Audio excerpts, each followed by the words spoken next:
What do you do with a man who built an empire of stolen art, commanded an air force that blitzed entire cities into rubble, ordered the Holocaust into motion with the stroke of a pen, and then stood before the world's judges in a tailored uniform, smirking as if history itself owed him a favour? What do you do with a man who was, at various points, the second most powerful person in the Third Reich, the founder of the Gestapo, the architect of the concentration camp system, a decorated World War I flying ace, a morphine addict who stole masterpieces from murdered Jews, and a self-styled Renaissance prince who referred to himself in letters as der Eiserne, the Iron One? Hermann Göring was all of these things and more, a figure so grotesque in his contradictions that even those who studied him for decades struggled to reconcile the various versions of the man. He was capable of extraordinary personal warmth and extraordinary institutional cruelty. He adored his daughter. He ordered the murder of thousands. He collected fine wine and medieval armor and hunting trophies and forged paintings. He laughed at his own jokes in the dock at Nuremberg while prosecutors listed the names of concentration camps and the millions who died in them. In this video, we are going to examine the horrifying crimes of Hermann Göring in full. His rise from wounded war hero to Nazi power broker, the specific atrocities he ordered and enabled, the legal machinery of the Holocaust that bore his signature, the looting of Europe's cultural heritage that enriched his personal collection, the decisions that condemned hundreds of thousands of civilians to death from the air, and finally, the dramatic end that denied the world's judges the last word. The story of Hermann Göring is not just the story of one man's depravity, it is the story of how modern states can be weaponized for mass murder, how personal ambition and institutional power combine to produce crimes on an almost incomprehensible scale, and how evil rarely looks the way we expect it to. So, without further ado, let us begin. Hermann Wilhelm Göring was born on January 12, 1893 in Rosenheim, Bavaria, the fourth child of Heinrich Ernst Göring, a former German colonial governor in what is now Namibia, and his wife, Franziska. His early childhood was unconventional, to say the least. His father spent much of Hermann's infancy abroad, and for the first years of his life, young Hermann was essentially raised by his godfather, Hermann von Eppenstein, a wealthy Jewish physician and landowner who had been a close friend of the family for decades. The irony of this early connection, that the man who would later help architect the legal persecution and murder of European Jews spent his formative years in the care of a Jewish patron, was not lost on historians who studied Göring's life in detail. Von Eppenstein owned two medieval castles, Weldenstein and Mautendorf, and it was within these dramatically romantic settings that young Hermann developed a lifelong obsession with medieval grandeur, heraldry, hunting, and the aristocratic life. He grew up dressing up in armour, play-acting as a knight, and imagining himself a lord of some feudal realm. These fantasies never entirely left him. His school years were characterised by a reckless, combative spirit. He was sent to cadet school at the age of 11, and accounts from the period describe a boy who was physically brave, easily bored, contemptuous of rules he considered beneath him, and possessed of a natural charisma that made him both popular and dangerous. He excelled in athletics and military subjects, graduated with distinction, and entered the German Imperial Army as a lieutenant in 1912. He served initially as an infantry officer, but the static horror of trench warfare quickly convinced him to seek a more exciting posting. In 1915, he transferred to the Imperial German Air Service, and it was in the skies over the Western Front that Göring first achieved genuine distinction. He proved to be an exceptionally gifted combat pilot. His natural aggression, his acute spatial awareness, and his willingness to take risks that other pilots considered suicidal made him one of the most effective fighter aces of the war. By the armistice in November 1918, he had shot down 22 confirmed enemy aircraft, earned the Pour le Mérite, the highest military decoration in the German Empire, known informally as the Blue Max, and was commanding the legendary Jagdgeschwader 1, the same fighter wing previously commanded by the Red Baron, Manfred von Richthofen himself. Göring was 25 years old, decorated, famous, and celebrated. Then Germany surrendered, and everything collapsed. The Versailles Treaty of 1919 dissolved the German Air Force entirely. Göring, like thousands of other officers who had defined themselves entirely through military service, found himself suddenly without purpose, without income, and without a role in the new civilian republic he despised. He worked briefly as a commercial pilot in Sweden, and it was there that he met Karin von Kansow, a Swedish noblewoman who was already married. Their affair was passionate and reckless. Karin divorced her husband, married Göring, and became the great love of his life, a love whose loss he would mourn theatrically and genuinely for the rest of his days. Together they moved to Munich, and it was in the turbulent beer halls of post-war Bavaria that Göring's politics began to take shape. He attended a speech by a struggling Austrian agitator named Adolf Hitler in 1921, and the encounter changed the course of his life. Göring was electrified by Hitler. He later described the experience in terms that border on the religious. Here, he said, was a man who spoke the same language of resentment and national pride and heroic destiny that Göring himself had been groping toward. He joined the Nazi Party almost immediately, was placed in command of the Sturmabteilung, the SA, the party's paramilitary street-fighting force, and threw himself into the work of building Hitler's movement with the same reckless energy he had once poured into aerial combat. On November 8, 1923, he marched with Hitler in the Munich beer hall putsch, the failed coup attempt that ended with police gunfire in the street and Hitler arrested. Göring was shot in the groin during the confrontation, a wound so painful and so badly treated in the immediate aftermath that he was given large doses of morphine to manage the agony. He would spend the next 4 years in exile in Austria and Italy, his wound refusing to fully heal, his dependency on morphine deepening into an addiction that would torment him for the rest of his life. He was declared legally insane at one point during this period and briefly institutionalized. He gained enormous weight, he became erratic and frightening, but he did not break from Hitler or from the Nazi movement. When a general amnesty in Germany allowed him to return in 1927, Göring came back a changed man, physically bloated, emotionally volatile, but politically sharper than ever. He leveraged his status as a war hero and his personal connections with the German aristocracy and business community to open doors for the Nazi Party that would otherwise have remained firmly shut. He won election to the Reichstag in 1928, and by 1932 had become its president, the Speaker of the German Parliament, wielding enormous procedural power over the body that would soon vote to hand Hitler dictatorial authority. When Hitler was appointed Chancellor of Germany on January 30th, 1933, Göring was rewarded handsomely for his decade of loyalty. He was named Minister of the Interior for Prussia, the largest German state, and given control of the Prussian police, a gift that would have catastrophic consequences for everyone who fell within its reach. The speed with which Göring weaponized the Prussian police against the Nazi regime's enemies was breathtaking. Within weeks of taking office, he purged the police of political opponents, replacing them with loyal Nazi officers. He then created an entirely new instrument of state terror. On April 26, 1933, Göring officially established the Geheime Staatspolizei, the Gestapo.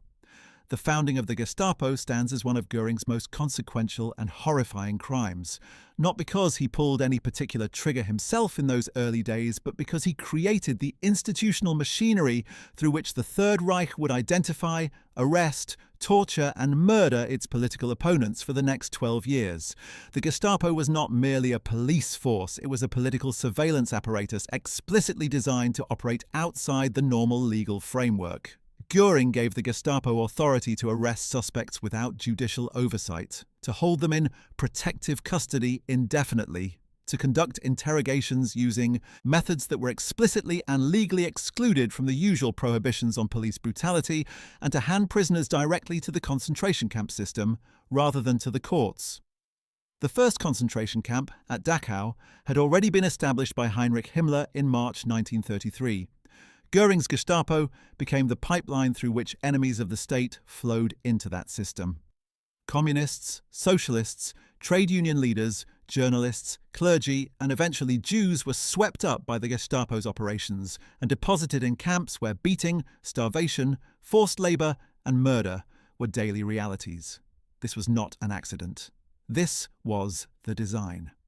Göring would later transfer control of the Gestapo to Heinrich Himmler and the SS in 1934, in part because he recognized that Himmler had both the organizational talent and the ideological commitment to run the apparatus, at a scale Göring himself had neither the patience nor the focus to manage. but he never fully relinquished his connection to its operations, and the Gestapo he founded continued to operate according to the principles he had established until the very end of the war. Every person arrested by the Gestapo, every person tortured in its cells, every person delivered to a concentration camp by its agents carries, in part, the fingerprints of Hermann Göring. In the same period, Göring was also deeply involved in the construction of the broader Nazi police state. He played a central role in the events of February 27, 1933, when the Reichstag, the German parliament building, was set on fire in circumstances that have never been conclusively explained. A young Dutch communist named Marinus van der Lubbe was arrested at the scene and later executed for the arson. Göring, who arrived at the fire within minutes and surveyed the burning building with what many witnesses described as undisguised satisfaction, immediately declared the fire a communist conspiracy and used it as the pretext for the Reichstag fire decree, which Hitler signed the very next day. This decree suspended the Weimar Republic's guarantees of individual liberties, allowed for indefinite detention without trial, and gave the central government the power to override state governments. It was, in effect, the legal foundation of the Nazi dictatorship, and Göring was the man who provided its justification. Whether or not he orchestrated the fire, a question historians have debated for decades without resolution, he unquestionably exploited it with the speed and ruthlessness of someone who had been waiting for exactly this kind of opportunity. By 1935, Göring had added another enormous portfolio to his already staggering responsibilities. Hitler appointed him commander-in-chief of the newly revealed Luftwaffe, the German Air Force, whose existence had been kept secret in violation of the Versailles Treaty. Göring threw himself into building the Luftwaffe with genuine passion. This was the work that connected most directly to his identity as a war hero and aviator. He recruited talented officers, oversaw the development of cutting-edge aircraft like the Messerschmitt Bf-109 and the Junkers Ju-88, and presided over a military expansion that would make Germany's air arm one of the most formidable in the world by the outbreak of war in 1939. The Luftwaffe's early performance in the Spanish Civil War, where German aircraft were deployed in support of Franco's nationalist forces, was electrifying. The bombing of the Basque town of Guernica on April 26, 1937, by the Condor Legion, a unit of German and Italian aircraft, killed hundreds of civilians and demonstrated to the world both the power and the willingness of German air power to strike at civilian populations. Göring's Luftwaffe had announced itself, but even as he was building the Air Force, Göring was accumulating power in other domains at a pace that made him arguably the second most powerful man in the Reich. In 1936, Hitler appointed him plenipotentiary for the 4-year plan, the Nazi economic program designed to prepare Germany for war within 4 years. This gave Göring sweeping authority over the entire German economy, over industry, agriculture, labour, raw materials, and foreign trade. He used this authority partly to accelerate military production and partly to enrich himself and his political allies in ways that would have been considered straightforwardly corrupt in any normal state. Companies, owned by ideological enemies, were expropriated and handed to Nazi loyalists. Jewish-owned businesses were seized under the expanding legal framework of anti-Semitic legislation and either liquidated or transferred to Aryan ownership at a fraction of their market value.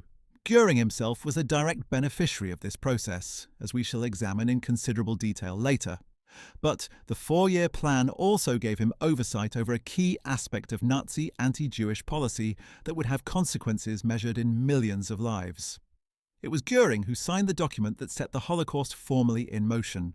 Following the Kristallnacht pogrom of November 9th and 10th, 1938, 2 nights of organised violence against Jewish communities across Germany and Austria, in which synagogues were burned, Jewish businesses were smashed and looted, nearly 100 Jews were killed outright, and some 30,000 Jewish men were arrested and sent to concentration camps. Göring convened a meeting on November 12th that would become one of the most chilling moments in the documented history of state-sponsored murder. The minutes of this meeting survive. At the meeting, attended by senior Nazi officials including the propaganda minister Joseph Goebbels and the SS chief Heinrich Himmler, Göring expressed irritation not at the violence of the pogrom, but at the economic disruption it had caused. German businesses and insurance companies had been damaged in the riots as well as Jewish ones, and this, to Göring, was the real problem. He reportedly said, with characteristic callousness, that he wished they had killed 200 Jews instead of destroying so much property. He then moved methodically to establish the legal and economic framework for the complete expropriation of Jewish wealth in Germany. Jews were collectively fined 1 billion Reichsmarks as punishment for the pogrom that had been perpetrated against them. Jewish-owned businesses were forbidden from operating. The process of Aryanization, the forced transfer of Jewish property to non-Jewish ownership, was dramatically accelerated. And then, on January 24, 1939, Göring issued a formal directive to Reinhard Heydrich, the chief of the SD, the SS intelligence service, ordering him to solve the Jewish question through emigration and evacuation. This directive, by itself, was not yet an order for genocide. In early 1939, Nazi policy still envisioned forcing Jews out of Germany and German-controlled territories through emigration, by making conditions so unbearable that Jews would leave, ideally taking nothing with them. But the directive to Heydrich established Göring as the official responsible for coordinating Jewish policy across all German institutions, and it created the bureaucratic framework that would, 2.5 years later, be redirected from forced emigration to systematic mass murder. On July 31, 1941, with Germany deep into the invasion of the Soviet Union, and Einsatzgruppen, mobile killing units, already murdering hundreds of thousands of Jews in the occupied Soviet territories, Göring signed a second directive to Heydrich. This one used different language. It instructed Heydrich to carry out all necessary preparations with regard to organizational and financial matters for bringing about a complete solution of the Jewish question in the German sphere of influence in Europe. The phrase used in the original German was Gesamtlösung der Judenfrage, the total solution of the Jewish question. This document is considered by historians to be the formal authorization of what became the Holocaust. Heydrich himself brought this document to the Wannsee Conference of January 20th, 1942, where the logistics of murdering the 11 million Jews of Europe were discussed and coordinated across 15 senior Nazi officials. Hermann Göring's signature made the Wannsee Conference possible.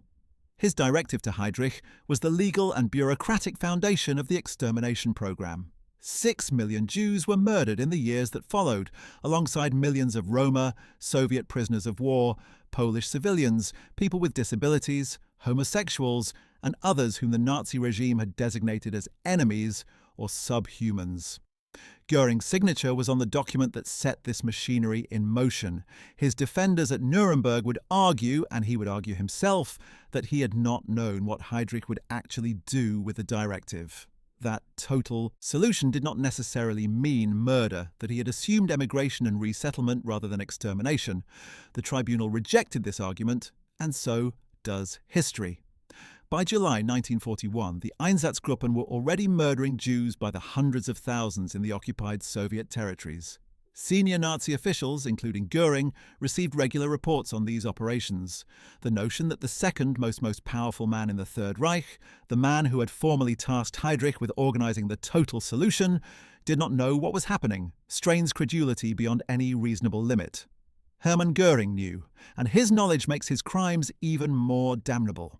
Let us now turn to the crimes of the Luftwaffe under Göring's command, because they deserve examination in their own right. The bombing campaigns conducted by the Luftwaffe were not, in their early phases, primarily directed at civilian populations. The dive bombing of Polish towns and cities during the September 1939 invasion was devastating to civilian morale and caused significant civilian casualties, but it was largely directed at military and infrastructure targets. The same could broadly be said of the campaigns in France and the Low Countries in 1940. But this restraint, such as it was, did not last. The turning point came in the late summer and autumn of 1940, during the Battle of Britain. The Battle of Britain began in July 1940 as a Luftwaffe campaign to achieve air superiority over England as a precondition for a German invasion. For months, German aircraft attacked RAF airfields, radar stations and aircraft factories in a campaign that came close to overwhelming fighter command. Then, on the night of August 24, 1940, a small force of German bombers accidentally dropped bombs on central London, a violation of Hitler's standing orders against targeting civilian areas of the British capital. Churchill ordered retaliatory raids on Berlin. Hitler, enraged, ordered Göring to shift the Luftwaffe's attacks from RAF infrastructure to British cities. Göring was delighted. He had been arguing for exactly this kind of strategic bombing campaign, and he was convinced that bombing London and other British cities would break civilian morale and force Britain to negotiate. He was catastrophically wrong about the morale question, but the humanitarian consequences of this strategic miscalculation were enormous. From September 7th, 1940, the Blitz began in earnest. Night after night, hundreds of German bombers pounded London, killing civilians, destroying homes, hospitals and churches, and turning large swathes of the East End into rubble. Over the course of the Blitz, approximately 43,000 British civilians were killed, and more than 1 million homes were damaged or destroyed. Then came the Provincial Blitz, the bombing of Coventry on the night of November 14, 1940, which killed nearly 600 people and destroyed or damaged over 40,000 buildings, including the city's medieval cathedral. Birmingham, Liverpool, Bristol, Glasgow, Plymouth, and dozens of other cities were attacked in turn. Göring personally oversaw the planning and execution of these campaigns. They were his operations. The bombing of Coventry deserves particular attention because of a story that has attached itself to that night and never entirely let go. For decades, the claim circulated that British intelligence, having broken the Enigma codes, had advanced knowledge of the Coventry raid but had deliberately allowed the attack to proceed, rather than take defensive action that might reveal to the Germans that their codes had been compromised. The truth is considerably more complicated. British intelligence did receive signals, intelligence suggesting a major attack was planned for a target in the English Midlands, but the precise target was not identified until it was too late to mount an effective defence, and the elaborate deception apparatus around Enigma was not the primary reason for the failure. But the story itself tells us something important about the character of the Coventry raid. It was large enough, devastating enough, and symbolically destructive enough that it required explanation, that ordinary people could not quite believe something so terrible could have happened without someone, somewhere, having had a chance to prevent it. Göring's Luftwaffe did that to an English cathedral city on a November night, and no one has ever adequately explained the gap between the scale of such destruction and the ease with which it was ordered. But the worst of the Luftwaffe's crimes under Göring's command were not committed against Britain. They were committed on the Eastern Front, where the Luftwaffe operated in support of an ideological war of annihilation against the Soviet Union that had been explicitly designed from its inception to murder civilians on an unprecedented scale. Operation Barbarossa, the German invasion of the Soviet Union that began on June 22, 1941, was not a conventional military campaign. It was conceived by Hitler as a war of racial extermination, a deliberate attempt to destroy Judeo-Bolshevism, depopulate the occupied territories and replace the surviving population with German settlers. Göring, as both Commander-in-Chief of the Luftwaffe and plenipotentiary for the 4-year plan, was deeply involved in the planning for what was expected to happen to the occupied Soviet territories after their conquest. He was one of the primary architects of the so-called Hunger Plan. The Hunger Plan was developed in the spring of 1941, before Barbarossa had even begun.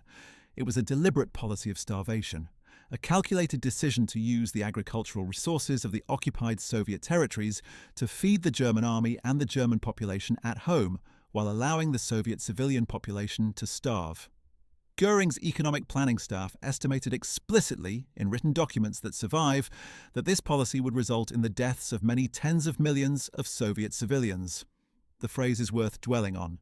Not casualties, not regrettable losses, but deliberate, planned, anticipated deaths by starvation, accepted and incorporated into German economic planning as a feature rather than a bug. Göring signed off on this plan. He approved the documents.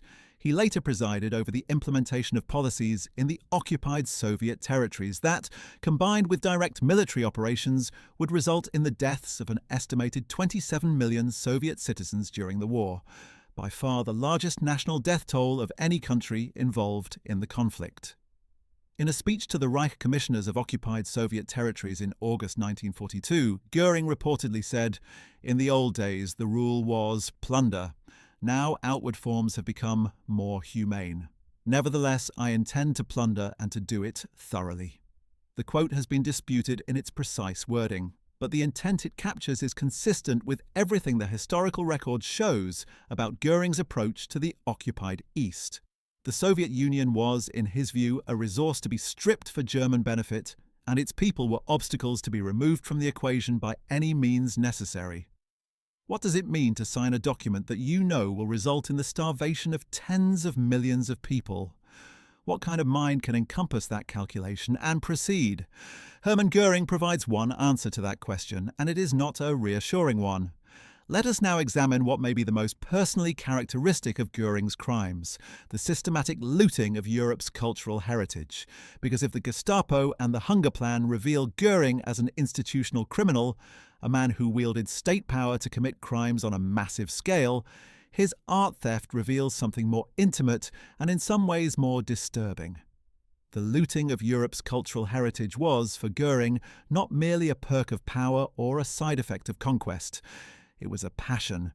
It was the expression of a self-image so grandiose, so untethered from any moral reality, that a man who was overseeing the murder of millions could spend his evenings reviewing catalogues of stolen paintings with the contentment of a collector adding to a beloved private library. Göring began acquiring art aggressively almost as soon as the Nazi regime came to power, and his methods became increasingly brazenly criminal as the war expanded and his power grew. The initial phase of his collecting was semi-legal by Nazi standards, which is to say it was deeply illegal by any ordinary measure.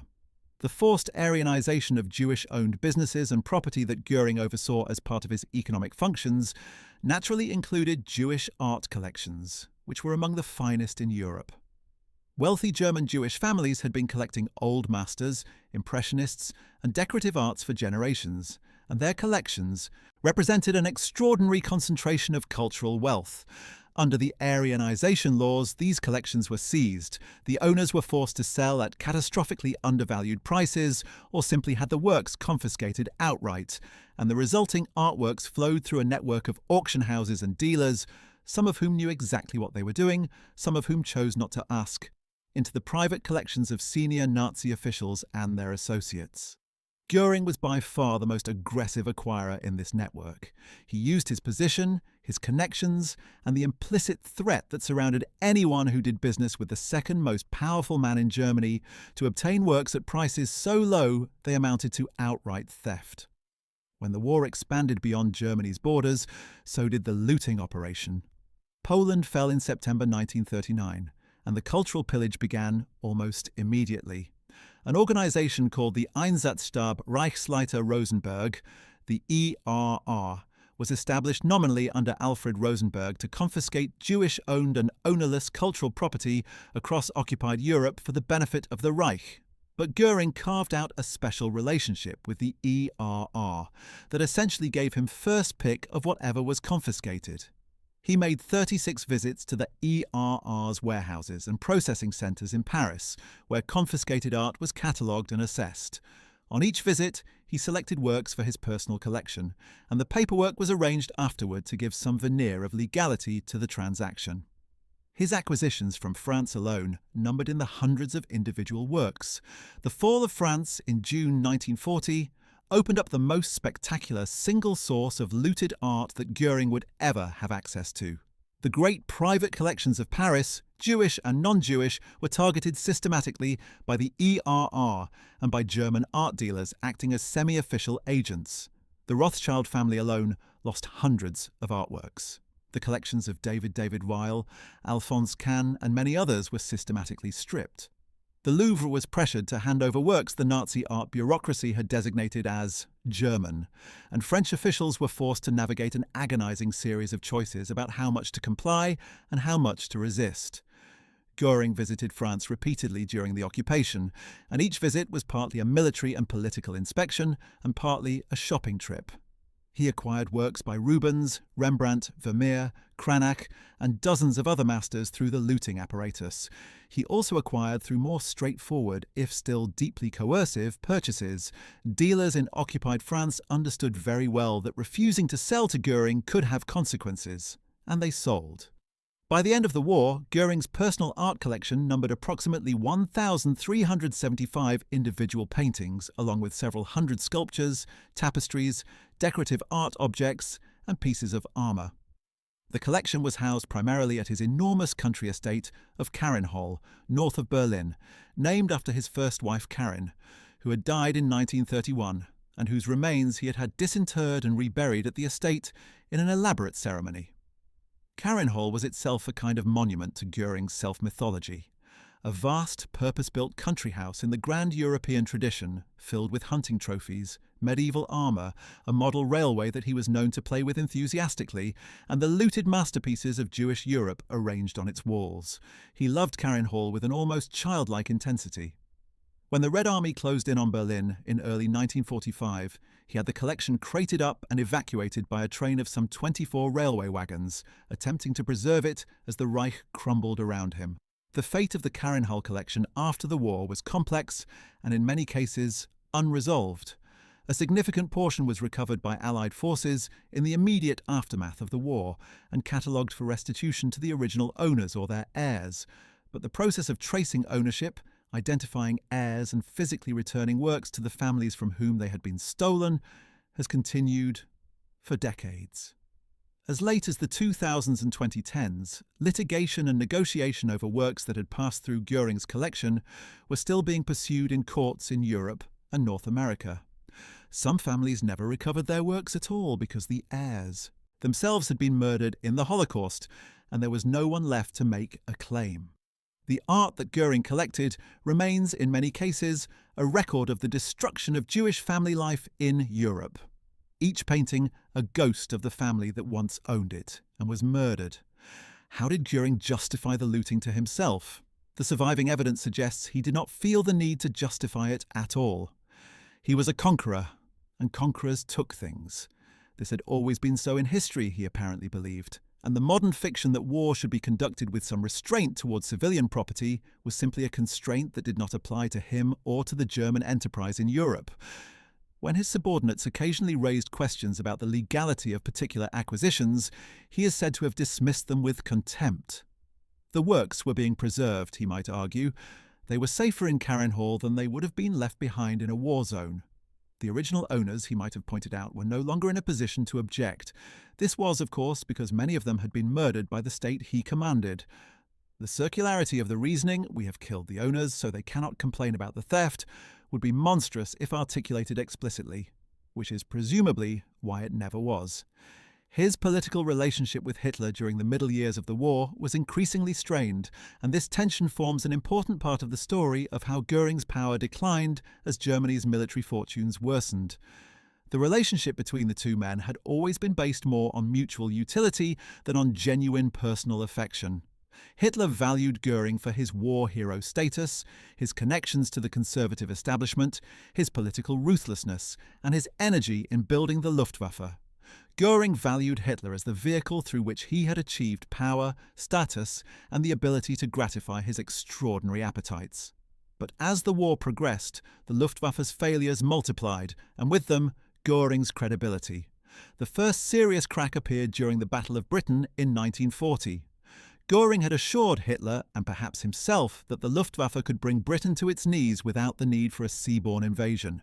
He overestimated his own air force's capabilities, underestimated the resilience of the RAF and British radar, and made a series of strategic blunders, including the fateful decision, made with Hitler's approval, to shift bombing from RAF airfields to London, just as Fighter Command was reaching the breaking point.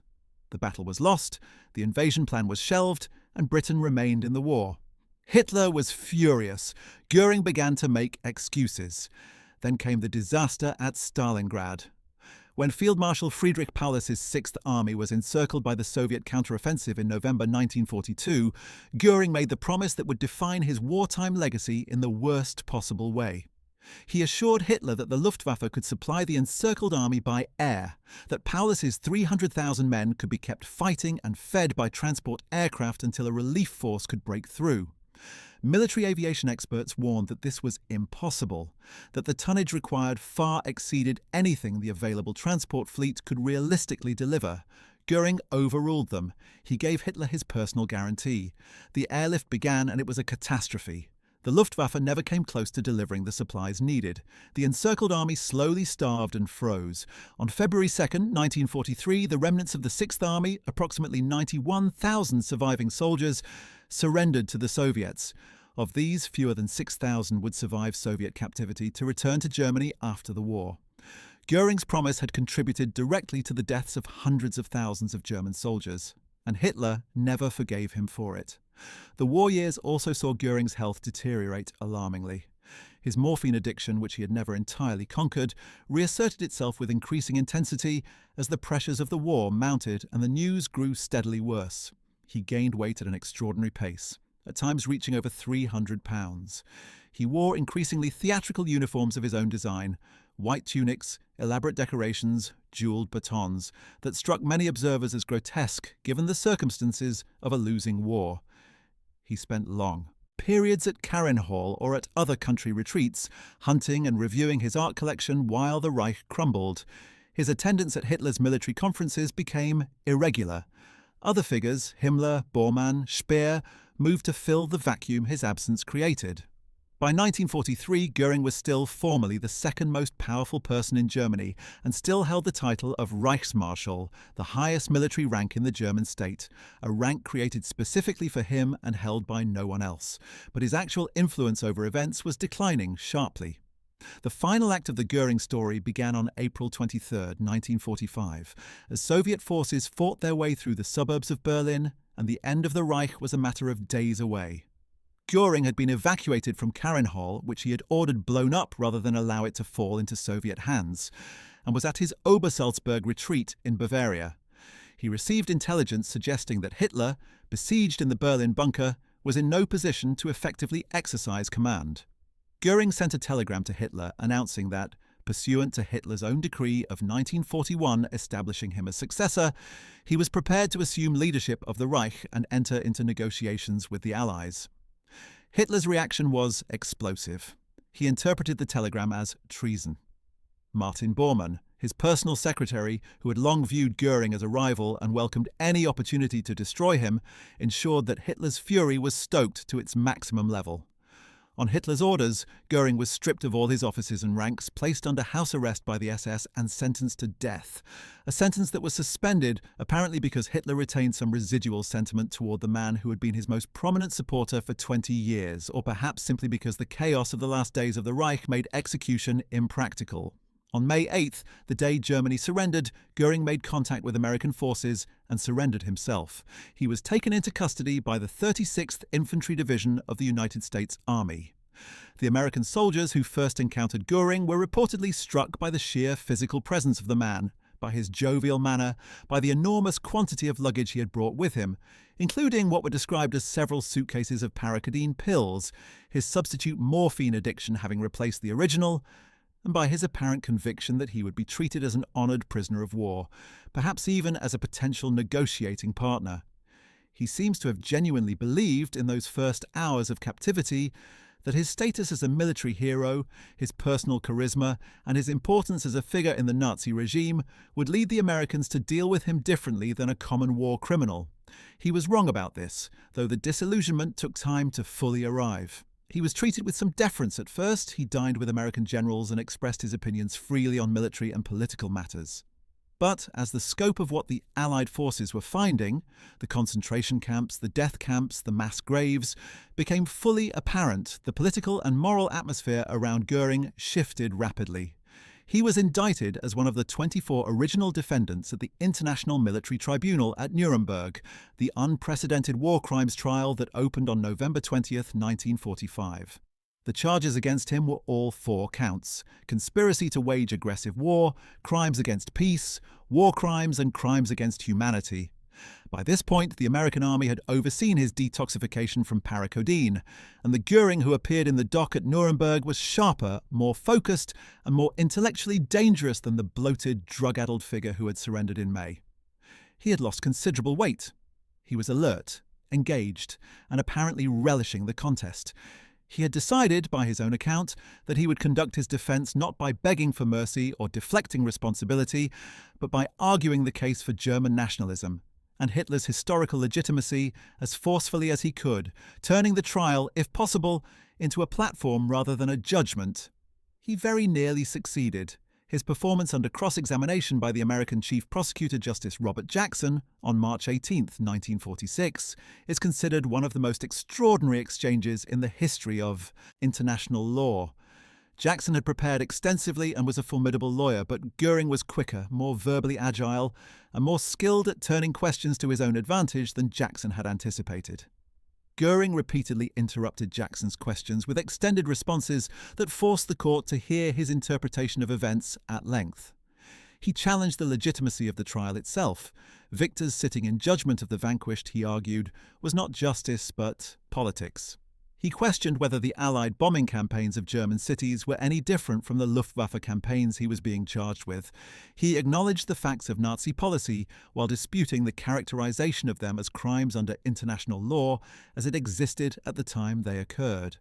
The exchange became so heated and so unfavorable to the prosecution that the tribunal's president had to repeatedly intervene, and the American delegation was reportedly furious at how the questioning had gone.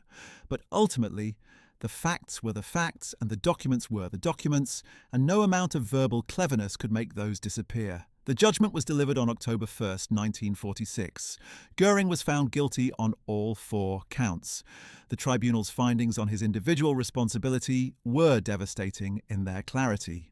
On the question of the Holocaust, the tribunal found that Göring was the principal figure who had directed the preparation of the final solution. On the question of forced labour, the tribunal found that he had been responsible for the deportation of millions of civilians from occupied territories for slave labour in German industry. On the question of the persecution of Jews, it found that he had been the moving force behind anti-Semitic policy, from the Aryanization of Jewish property through the measures following Kristallnacht and the directive authorising the final solution.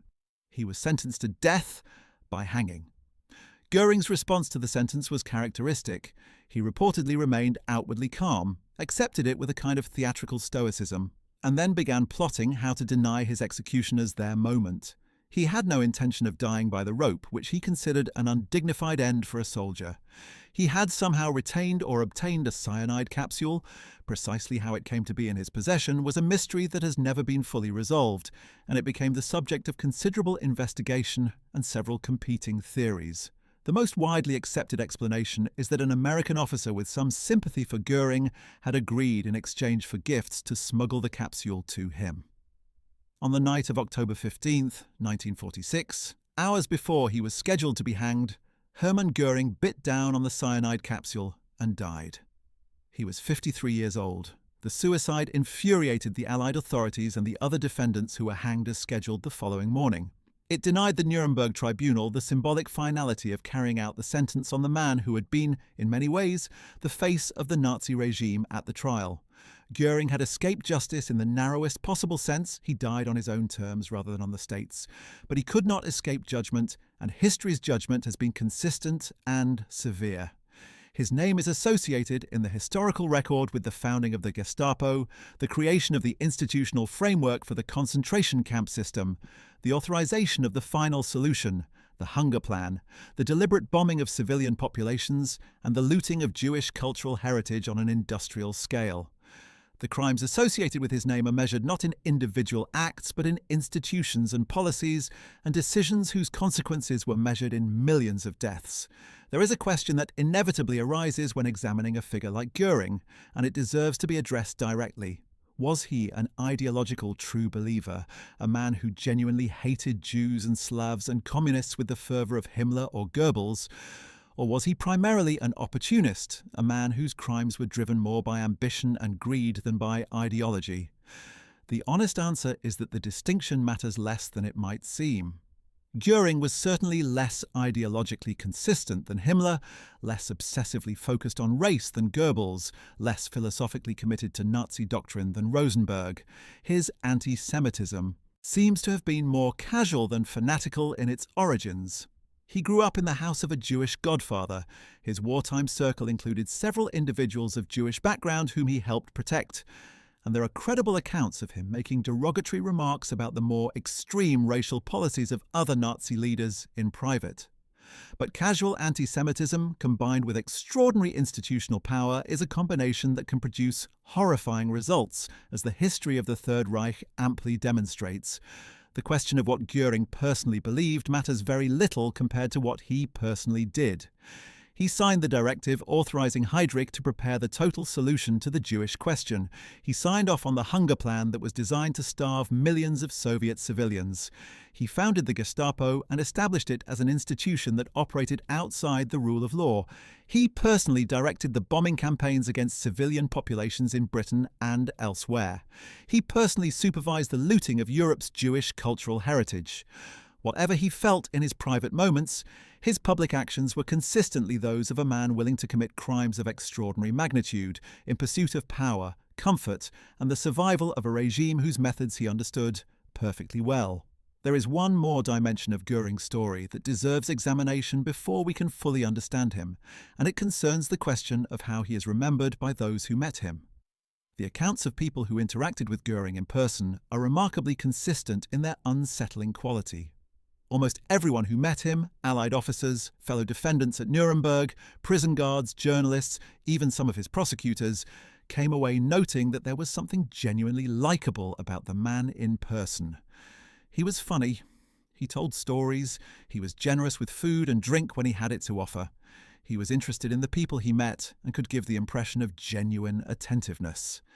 He adored his second wife, Emmy, and was reportedly a devoted and tender father to his daughter Edda. He laughed easily and at himself as well as at others. In another life, in another context, he might have been the kind of larger-than-life character that people enjoy having at a party. This is perhaps the most disturbing thing about Hermann Göring, more disturbing than the crimes themselves, which are in many ways easier to absorb precisely because they are so enormous that they seem to belong to a different order of reality from ordinary human experience. The disturbing thing is that the man who signed the directive authorizing the Holocaust was not a monster in the way we generally imagine monsters. Not cold and distant and devoid of human warmth, not visibly different from the rest of humanity in any way that might have allowed those around him to recognize the danger he represented. He was charming and funny and generous and petty and vain and greedy and entirely capable of ordering the murder of millions while maintaining a warm and apparently genuine personal manner with the people immediately around him. This is the lesson of Göring that history keeps insisting on, and that we keep resisting because it is so profoundly uncomfortable. Evil is rarely demonic, it is usually human, and that is what makes it so terrifying. The legal proceedings at Nuremberg were not without their complexities when it came to Göring specifically. His defense team, led by the distinguished German attorney Otto Stahrmeyer, raised several arguments that the tribunal took seriously even as it ultimately rejected them. The defense argued that many of the acts attributed to Göring were the legitimate acts of a sovereign government, that aggressive war was not a crime under international law as it existed in 1939, and that in any case the Allies had committed similar acts. The strategic bombing of German cities, the Soviet occupation of eastern Poland, the Allied blockade of Germany in World War I, that were equally chargeable if the law were applied consistently. The defense of tu quoque, you too, was explicitly rejected by the tribunal, which held that the commission of similar acts by others did not excuse the commission of acts that the tribunal had determined to be criminal. But Göring raised these arguments with enough force and specificity that they remained part of the intellectual legacy of the trial, fueling subsequent debates about whether Nuremberg represented genuine international justice or primarily victor's justice with a legal veneer. For what it is worth, the view of most serious historians is that the Nuremberg judgments, whatever their procedural imperfections, reached the right conclusions in the case of the principal defendants, and particularly in the case of Göring. The evidence of his personal involvement in the specific crimes charged was overwhelming, well documented, and in many cases reflected his own admitted actions. The question of whether aggressive war was a crime under pre-existing international law in 1939 is genuinely complicated, but the crimes against humanity and war crimes charges rested on documentary evidence that no amount of procedural criticism of the tribunal can seriously undermine. Göring knew what was being done to the Jews of Europe. He was the author of the institutional framework that made it possible. He was a direct beneficiary of the property theft it involved. The judgment of the Nuremberg Tribunal was, in this instance, the judgment that the facts compelled. The story of how the cyanide capsule came to be in Göring's possession has fascinated investigators and historians ever since. The official American investigation concluded with some embarrassment that no definitive answer could be established, though it strongly suggested the involvement of at least one American prison official. Several theories have been advanced over the years.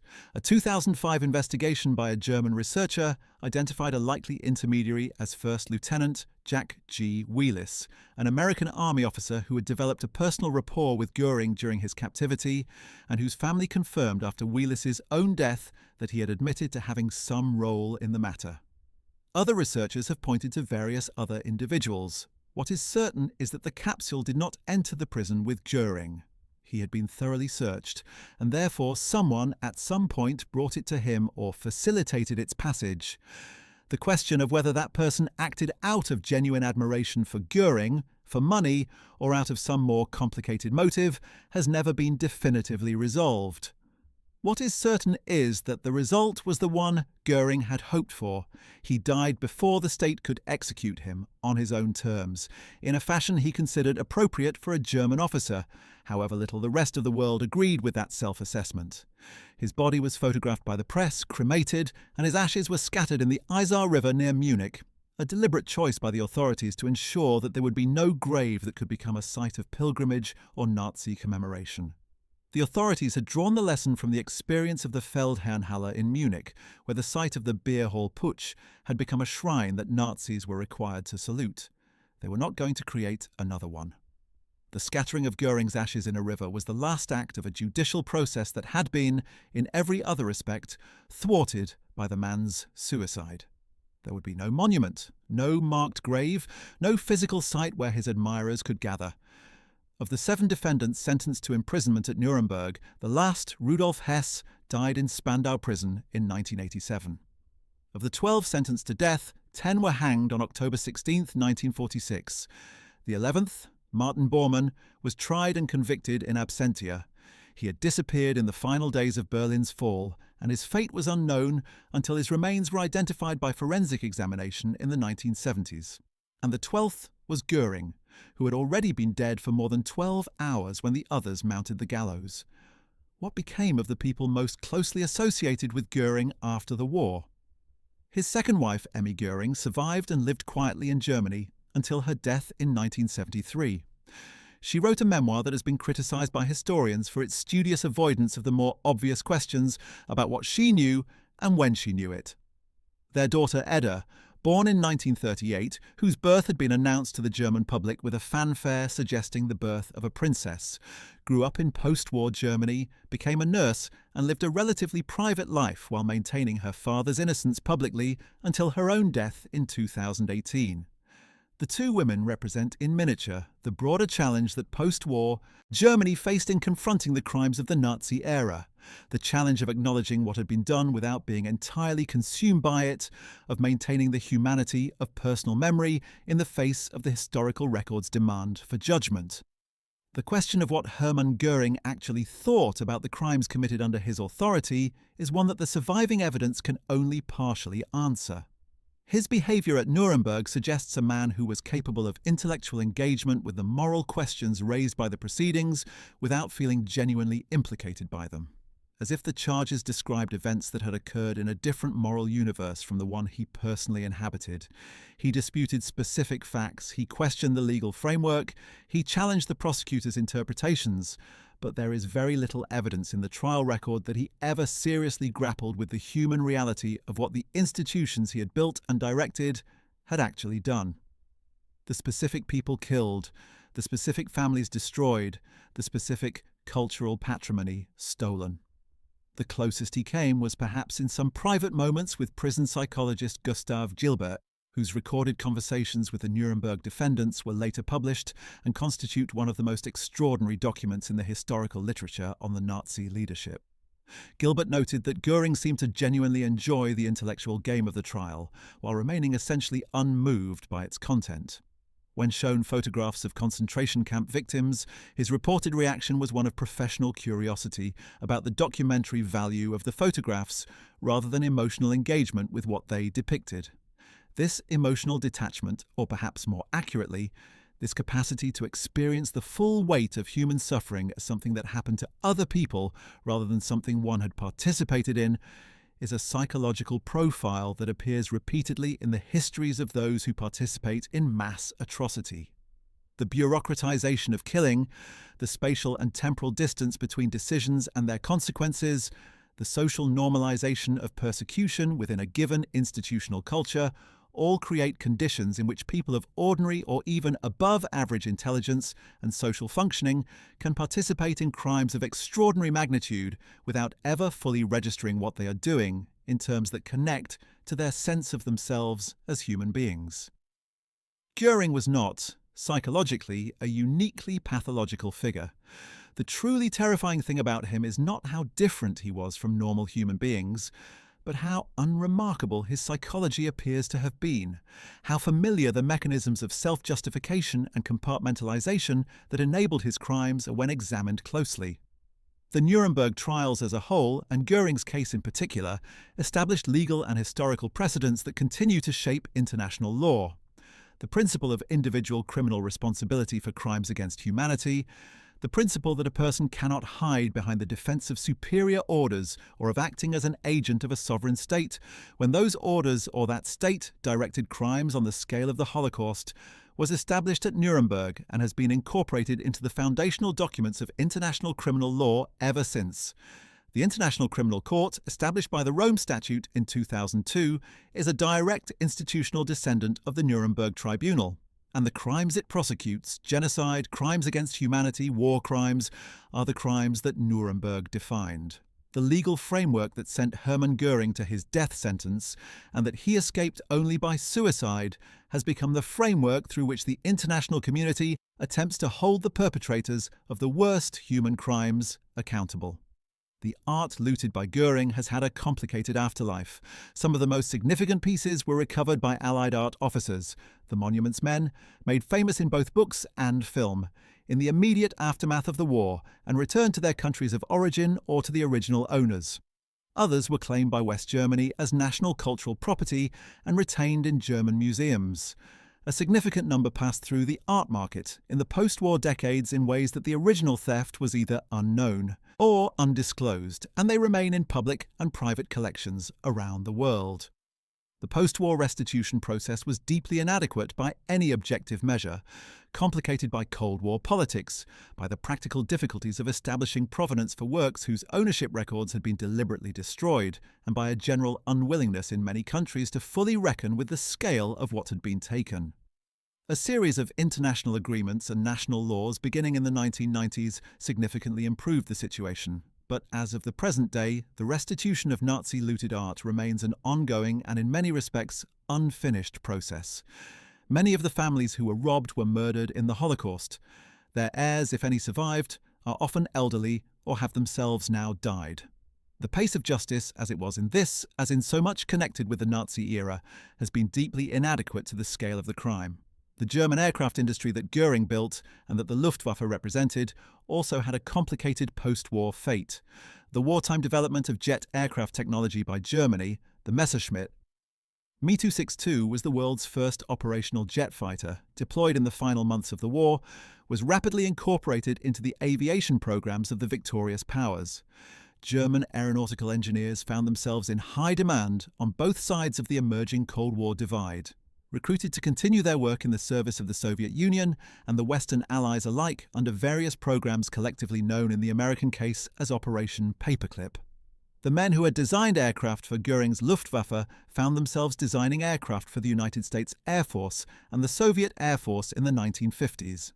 This too is a complicated legacy, and it speaks to the broader ambiguity of the post-war settlement, the selective application of denazification, the willingness to set aside questions of past service when present technical expertise was sufficiently valuable, the uneasy compromises that the Cold War required. One of the most significant intellectual debates surrounding Göring and the other senior Nazi defendants at Nuremberg concerns the question of knowledge, specifically, who knew what and when about the Holocaust. Göring maintained consistently that he had not known about the extermination program, that his 1941 directive to Heydrich had been intended to authorize a program of forced emigration and resettlement, not murder, and that by the time the death camps were fully operational, he had been effectively excluded from the relevant decision-making circles by Himmler, Bormann, and Heydrich. The tribunal rejected this argument, and the subsequent historical scholarship has broadly confirmed the tribunal's judgment. The weight of the documentary evidence, the signals, intelligence records, the administrative documents, the testimony of other senior figures makes it extraordinarily difficult to believe that a man in Göring's position, with his access to the highest levels of Nazi decision-making and his formal institutional responsibility for Jewish policy, didn't know what was happening to the Jews of Europe. Moreover, the Einsatzgruppen, the mobile killing units that murdered approximately 1.5 million Jews in mass shootings across the occupied Soviet territories during 1941 and 1942, operated in the same geographic space as the Luftwaffe's Eastern Front operations. Their activities were reported upward through the military chain of command in documents that were widely circulated. The idea that Göring, who was receiving regular military briefings on the Eastern Front, would somehow not have encountered reports of the Einsatzgruppen's activities is not credible. And even if one were to somehow accept the claim that he did not know about the extermination camps specifically, he certainly knew about the mass shootings, about the starvation policies, about the conditions in the occupied territories that he himself had helped design. The claim of ignorance, in his case as in so many cases of senior Nazi defendants, is not a defense. It is an evasion. The persistence of the ignorance defense from the Nuremberg era through to the present day is itself historically significant. It reflects a deep human reluctance to fully accept the implications of what the Nazi regime did, not primarily a reluctance to acknowledge that it happened, which is the province of a relatively small community of Holocaust deniers, whose claims the historical evidence has entirely refuted, but a subtler reluctance to fully accept the systemic, institutional, deliberate character of the Holocaust as a matter of state policy, rationally planned and methodically executed by people who understood exactly what they were doing. The ignorance defense is psychologically comfortable because it implies that the perpetrators were somehow deceived or kept in the dark, that the Holocaust happened behind the backs of even the senior leadership rather than at their explicit direction. Hermann Göring's case is a direct challenge to that comfort. He was not kept in the dark. He was the one who opened the door. The historical legacy of the trial itself, as distinct from its legal precedents, is also worth examining. The Nuremberg Tribunal produced what remains one of the most comprehensive documentary records of a major criminal enterprise in history. The prosecution teams amassed and catalogued an extraordinary volume of documentary evidence. Nazi government documents, military records, correspondence, administrative orders, statistical compilations that together constitute an irreplaceable archive for understanding both how the Third Reich operated and what it actually did. This archive has been the foundation of Holocaust historical scholarship for 80 years, and the documentary depth of the Nuremberg evidence has made it extraordinarily difficult for historical revisionism to gain serious academic traction. The trial did not just punish, it documented. And the documentation it produced has been, in some respects, the most durable and important of its legacies. Göring's personal papers and correspondence, recovered from Karenhol and other locations, form part of this archive. They reveal a man of considerable intelligence and some genuine cultural sophistication. His art collection, whatever its origins, reflected knowledge and taste, as well as acquisitive greed, who applied those qualities entirely in the service of power, vanity, and a set of political commitments whose consequences he seems never to have genuinely reckoned with. His letters to his wives are warm and sometimes tender. His correspondence with other Nazi officials is by turns pragmatic, coercive, and contemptuous. His annotations on documents relating to Jewish policy are businesslike in a way that is more chilling than explicit cruelty would have been. He processed the destruction of a people the way he might have processed a complex logistical problem, with methodical attention to the details that mattered to him and imperious indifference to those that did not. The judgment of Nuremberg, however imperfect its procedural basis, got Hermann Göring right. He was guilty of the crimes charged. He was guilty specifically of conspiracy to wage aggressive war, of crimes against peace, of war crimes, and of crimes against humanity. He was guilty of founding the Gestapo. He was guilty of providing the institutional and legal framework for the concentration camp system. He was guilty of authorizing the Holocaust. He was guilty of the hunger plan. He was guilty of directing the deliberate bombing of civilian populations. He was guilty of the systematic looting of the cultural heritage of murdered Jewish families. These are not disputed by any serious historian. They are the record. What remains disputed, what may never be fully resolvable, is the question of how such crimes become possible, how the machinery of an apparently modern, apparently civilized state can be turned to the production of atrocity on such a scale, and what it means that the people who ran that machinery were, in many cases, people of ordinary or even remarkable human gifts who nonetheless proved capable of this. Hermann Göring was brave in the air in 1917. He was a devoted husband in the 1920s. He was a genuinely funny man in conversation. He was also the second most powerful person in the most murderous state in the history of the modern world, and he used that power to help murder millions of people. The coexistence of these things in a single human life is the real subject of any serious attempt to understand him. It does not make him more sympathetic. It makes him more alarming. As Nuremberg's chief American psychiatrist Douglas Kelly wrote after extensive sessions with Göring, "It is my conviction that there are people with similar personality structures in the United States today, with the requisite ability and lack of scruple, who could quite easily set up a fascist state there if given the opportunity." Kelly was writing in 1947, and his observation has not aged out of relevance. The lesson of Hermann Göring is not primarily about what one particular man did in one particular place in one particular historical moment. The lesson is about what institutions do when they are built around the wrong principles, what power does when it is freed from the constraints of law and ethics, and what human beings are capable of when they are given authority over other human beings without accountability. These are not purely historical questions. They are questions about the present and the future as much as they are questions about the past. Hermann Göring lived and died by the logic of power, acquiring it, exercising it, defending it, and finally escaping its consequences through the same dramatic personal gesture with which he had introduced himself to history, the reckless, personal act that bypassed the institutional process and left others to deal with the aftermath. He beat the hangman. He did not beat history. And in the end, the verdict of history is the one that matters. The crimes were real. The deaths were real. The families destroyed were real. The paintings stolen from murdered Jews are real, and many of them are still out there in museums and collections, their origins incompletely acknowledged, waiting for a reckoning that has been too long delayed. That is the legacy of Hermann Göring. Not the medals, not the Luftwaffe, not the art collection, not the theatrical persona or the witty courtroom performances.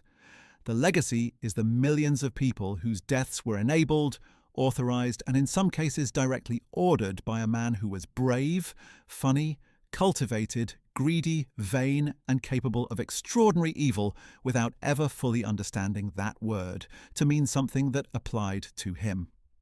Well, that is it for today. Thanks for watching. We hope you found this deep dive into the horrifying crimes of Hermann Göring both informative and thought-provoking. If you enjoyed this video, make sure to check out our other content on the key figures of World War II and what became of them after the war. Do not forget to like this video, subscribe to our channel, and hit that notification bell so you never miss another piece of history. We will see you in the next one. To fully appreciate the scale of Hermann Göring's crimes, we must examine in greater detail the specific mechanisms through which his decisions translated into human suffering on the ground. Consider first the nature of the Gestapo as an institution, because understanding what Göring created helps explain why his crime of founding it ranks among the most consequential acts of institutional cruelty in modern history. The Gestapo at its peak employed somewhere between 32,000 and 40,000 agents, a number that may seem large but is remarkably small for an organization that monitored, investigated, and suppressed the political behavior of a population of 80 million Germans and eventually hundreds of millions of people in occupied Europe. How did so few agents manage so many people? The answer is denunciation. The Gestapo was sustained not primarily by the efforts of its own agents, but by the voluntary cooperation of ordinary German citizens who reported their neighbours, colleagues, family members, and strangers to the authorities. The denunciation system was not an accident. It was a design feature of the institution Göring created.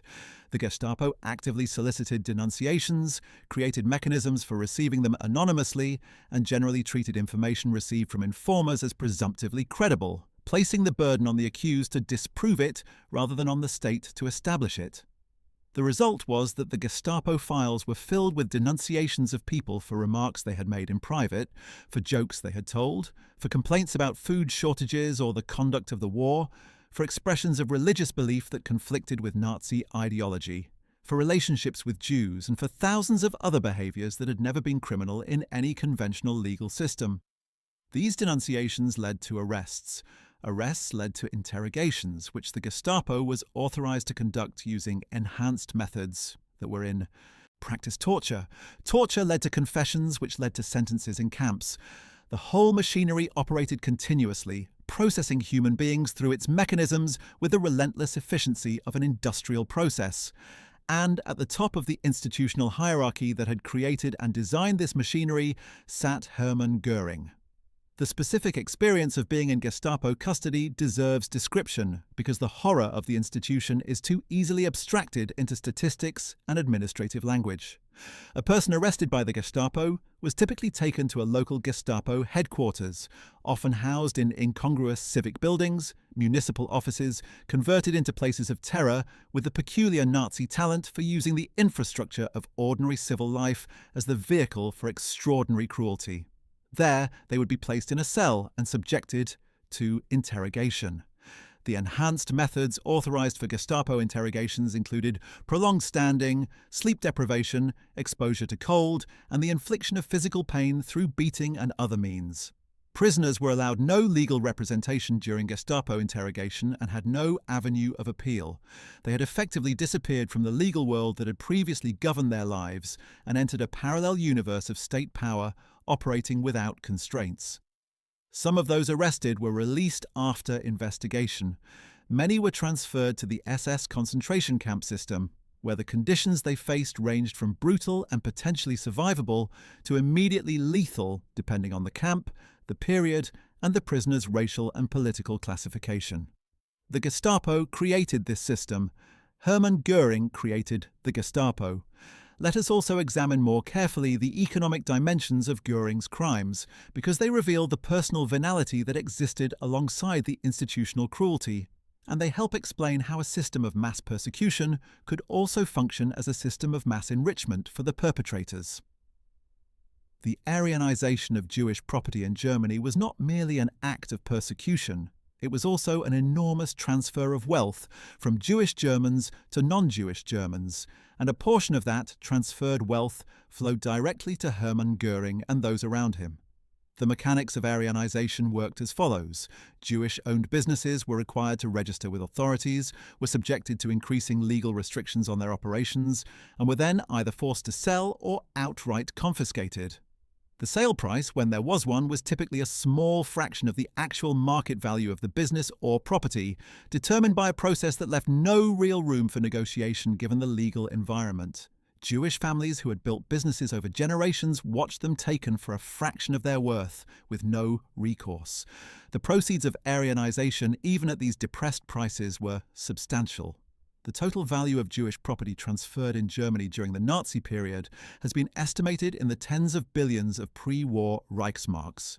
Göring, as the official responsible for the economic aspects of anti-Jewish policy, was in a position to direct specific transfers to specific individuals, and there is documentary evidence that he used this position to favour himself and his political associates. The Reichswerke Hermann Göring, the industrial conglomerate that bore his name, established in 1937 to develop Austrian and Czech iron ore deposits, was built partly through the forced transfer of property from Jewish-owned and politically undesirable enterprises. By the early 1940s, the Reichswerke had grown into one of the largest industrial enterprises in Europe, encompassing mines, steel plants, and manufacturing facilities across the German Reich and occupied territories. Göring held a direct personal financial interest in this empire. He was, in the most literal sense, enriching himself through the dispossession of persecuted minorities and the exploitation of occupied populations.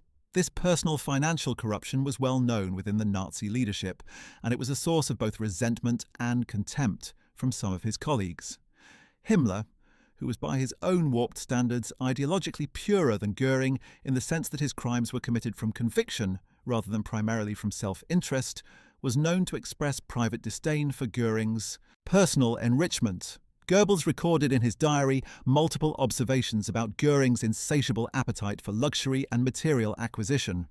But within the broader moral universe of the Third Reich, personal corruption of the kind Göring practiced was neither unusual nor effectively sanctioned. The senior Nazi leadership as a whole enriched itself massively through its control of the state's coercive power, and Göring was simply the most brazen and most successful practitioner of a general pattern of kleptocracy. The physical transformation of Göring himself during the war years is worth dwelling on as a kind of embodiment of the moral corruption he represented. The slim, athletic flying ace of 1918, who had commanded a famous fighter wing and earned the Blue Max through personal courage, was by 1942 a figure of near-grotesque physical excess. Contemporary photographs and descriptions portray a man of enormous girth, wearing elaborate self-designed uniforms festooned with medals and decorations, carrying a bejeweled baton that represented his rank as Reichsmarschall. His face fleshy and high-coloured, his eyes sharp and watchful above the rolls of his expanding body. He was known to appear at official functions wearing theatrical costumes that combined medieval and Renaissance elements, fur-trimmed cloaks, ornate rings, elaborately worked belts and swords, in an apparent effort to embody the Renaissance prince aesthetic he had cultivated since his childhood at Eppenstein's castles.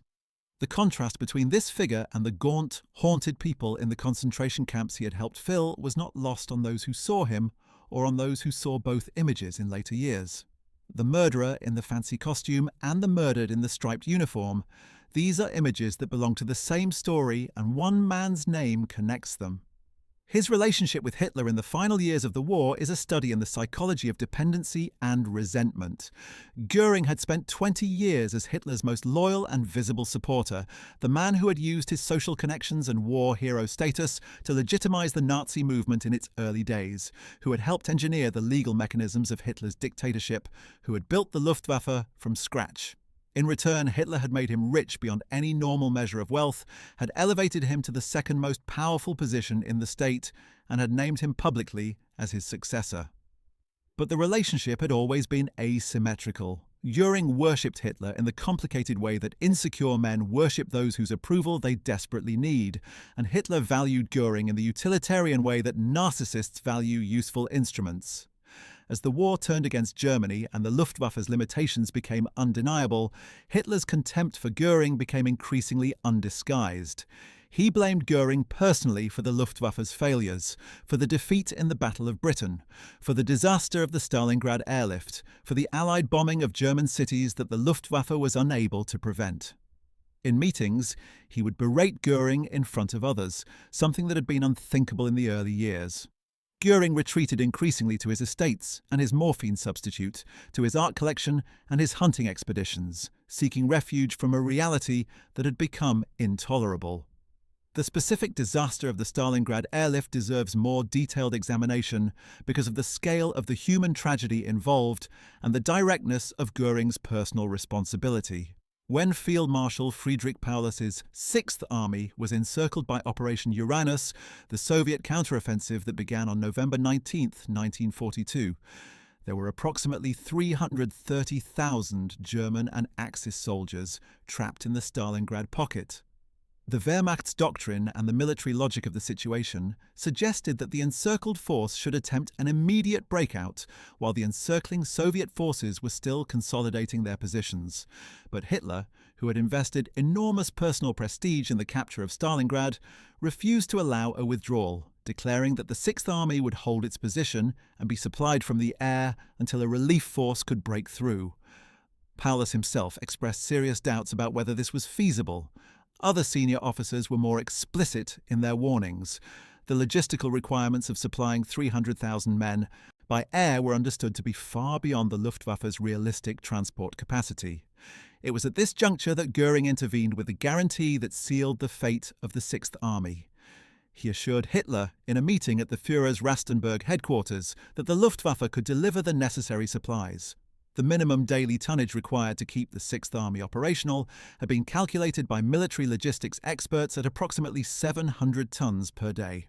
The maximum the available transport fleet could realistically deliver under the conditions, winter weather, Soviet anti-aircraft defenses, the distances involved, was somewhere between 100 and 200 tons per day. Göring's guarantee was not based on a realistic assessment of his Air Force's capabilities. It was based on his unwillingness to tell Hitler something Hitler did not want to hear, on his desperate need to remain relevant and in favour, and on a characteristic recklessness about the gap between his promises and the facts. The airlift began. The tonnages actually delivered fell catastrophically short of even the most pessimistic, realistic estimates. The soldiers of the Sixth Army starved and froze. They ate their horses, they ate whatever they could find, medical supplies ran out, ammunition ran low. The relief force under Field Marshal Erich von Manstein got close to within 40 miles of the pocket at one point in December 1942, but could not break through. On February 2, 1943, Paulus surrendered with the approximately 91,000 survivors of what had once been the most powerful offensive force on the Eastern Front. Of those 91,000, fewer than 6,000 would survive Soviet captivity to return to Germany after the war. The rest died in the camps of Siberia and Central Asia over the years that followed. Hermann Göring's impossible promise had contributed directly to this catastrophe. The bombing campaigns of the Luftwaffe against the Soviet Union during the years of Operation Barbarossa and its aftermath also deserve specific examination, because they included some of the most deliberately destructive acts of the entire conflict.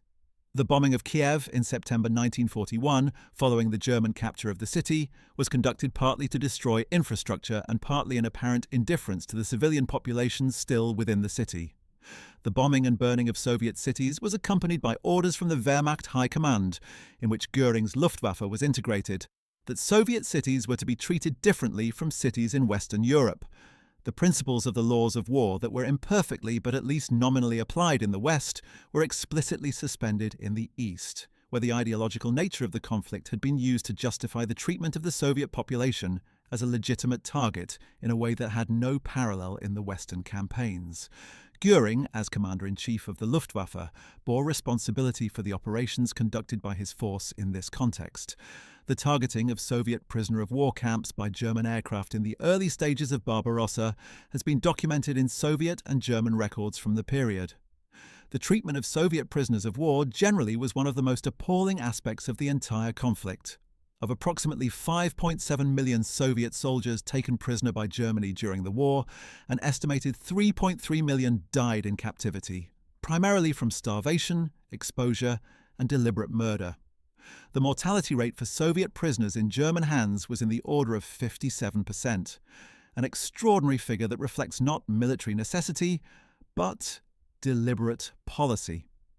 While Göring was not the primary architect of POW policy toward the Soviets, that responsibility rests more directly with the Wehrmacht Command and the SS. The broader framework of the war in the East, to which Göring contributed as an architect of both military and economic policy, was the context that made this mortality rate possible. Let us turn now to an aspect of Göring's story that is often treated as a footnote, but which reveals something important about the full complexity of his character and his crimes: his sporadic, inconsistent, and ultimately ineffectual interventions on behalf of specific individuals. It is documented that Göring used his influence to protect a small number of people of Jewish background from persecution, primarily people with whom he had personal connections, old acquaintances or associates from the pre-Nazi years. His Jewish godfather, Hermann von Eppenstein, had died in 1934, but Eppenstein's widow was protected from the worst of the anti-Jewish measures by Göring's intervention. A small number of other individuals received similar protection. Some accounts describe Göring issuing informal certificates through which he designated particular individuals as honorary Aryans, a legally meaningless designation, but one that in practice sometimes provided a degree of protection. The number of people Göring protected in this fashion was vanishingly small compared to the millions whose persecution he enabled, and in many cases, authorized. But the fact that he was capable of extending personal protection to individuals while simultaneously functioning as a key architect of the system that persecuted them is characteristic of the moral compartmentalization that the Nuremberg psychiatrists and psychologists identified as a defining feature of the Nazi leadership. The ability to make personal exceptions while maintaining institutional commitments to persecution is perhaps the most psychologically revealing thing about Göring and about the Nazi leadership more broadly. It demonstrates conclusively that the persecution of Jews was not experienced by its architects primarily as a response to a perceived personal threat or personal animosity. Göring did not particularly hate the specific Jewish people he knew personally. He had grown up in a Jewish household, and the warmth that experience had generated seems to have persisted into adulthood, in the form of a willingness to protect known individuals. What he did hate, or claimed to hate, was the abstraction, the Jew as a symbolic enemy, as a racial and political category, as the embodiment of the forces of international finance and Marxism that Nazi ideology blamed for Germany's post-war humiliation. The ability to despise the category while making exceptions for the individuals you happen to know personally is not a uniquely Nazi pathology. It is a feature of prejudice in general, observable across many historical and contemporary contexts. But, in Göring's case, the gap between the personal exceptions and the institutional policy was measured in 6 million deaths, which gives the psychologically familiar pattern an entirely unfamiliar moral scale. One particularly revealing episode from Göring's career concerns his behavior during Kristallnacht and its immediate aftermath, because it illustrates with unusual clarity both his personal involvement in the escalation of anti-Jewish persecution and his characteristic combination of ruthless institutional efficiency with personal contempt for the aesthetics of mob violence. The pogrom of November 9th and 10th, 1938 was organized primarily by Goebbels and the SA, with Himmler's SS playing a supporting role. Göring was not involved in the planning of the night's violence, and his reported reaction to the news of what had happened was one of irritation, not moral revulsion at the persecution, but aesthetic and economic irritation at the disorder and the economic disruption. The sight of broken glass in shop windows and smouldering synagogues struck him not as a horror, but as an inefficiency. If you're going to persecute the Jews, Göring seems to have felt, do it in an organized, economically productive way. Don't smash the shop windows when you could be seizing the shops themselves. This reaction led directly to the meeting of November 12th and the decisions taken there which, as noted above, established the legal and economic framework for the complete expropriation of Jewish wealth and dramatically accelerated the persecution of Jewish Germans. Göring's contribution to Kristallnacht was thus the opposite of what it might appear to be. He did not participate in the mob violence, he cleaned up after it, not by rolling back the persecution, but by institutionalizing it, rationalizing it, and making it more comprehensively effective. The Aryanization measures he enacted in November 1938 were, in terms of the harm they inflicted on Jewish communities, far more destructive than the smashed windows and burned synagogues of the pogrom itself. His very distaste for mob violence made him, in the specific context of Nazi anti-Jewish policy, more dangerous rather than less. The relationship between Göring and the other senior Nazi leaders is worth examining because it helps explain both the internal dynamics of the Third Reich and the specific allocation of responsibility for its crimes.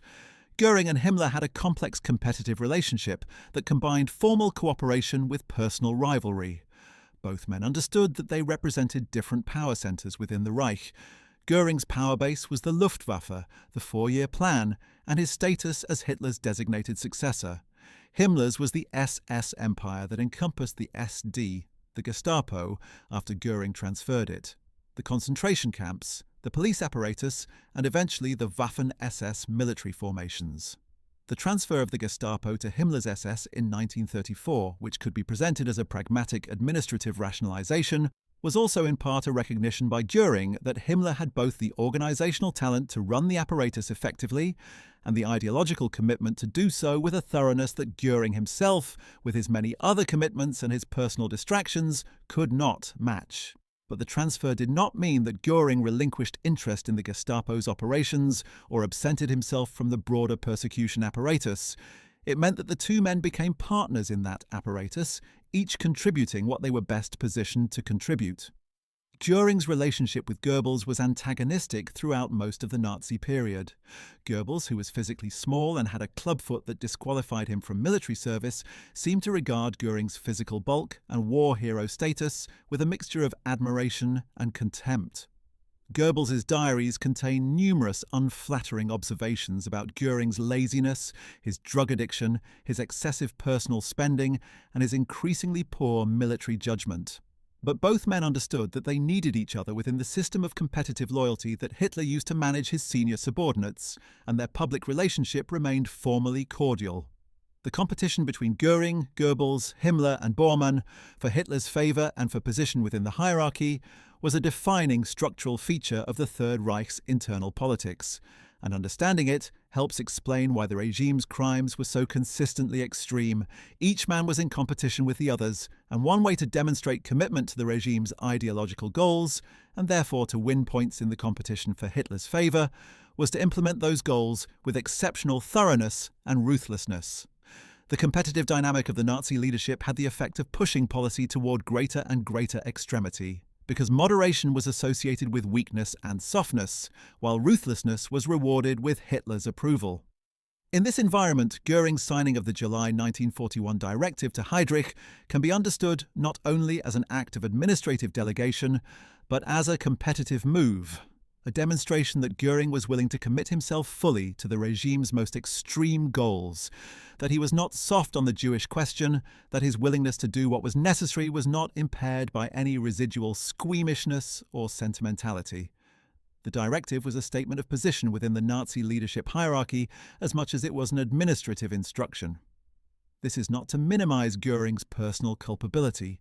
He signed the document freely and understood its implications, but to understand it in its full context, which includes the competitive dynamics of a political system that rewarded extremity and punished hesitation. We should also examine the question of what Göring's subordinates within the Luftwaffe knew and did, because the crimes of an institution cannot be attributed solely to its commander, and the broader culture of the organization he led is part of the story of his legacy. The Luftwaffe as an institution was not primarily associated with the Holocaust in the way that the SS or the Einsatzgruppen were. Its primary criminal exposure lay in the bombing of civilian populations, the treatment of downed enemy aircrew in some circumstances, and its operational role in supporting the broader military campaign of racial annihilation in the East. But many individual Luftwaffe officers and enlisted personnel were also directly involved in the broader criminal enterprise of the Nazi state through their service in ground roles, their participation in anti-partisan operations, and in some cases through direct involvement in the Einsatzgruppen operations that took place in the operational areas of Luftwaffe commands. The Luftwaffe also had a direct institutional involvement in the forced labour programme that Göring oversaw through the 4-year plan. Aircraft factories and related industrial facilities were major users of slave labour drawn from the concentration camp system and from the populations of occupied territories. The Messerschmitt Works, the Heinkel Works, and other major aviation manufacturers used tens of thousands of forced labourers under conditions of extreme deprivation that resulted in large numbers of deaths from malnutrition, overwork, and exposure.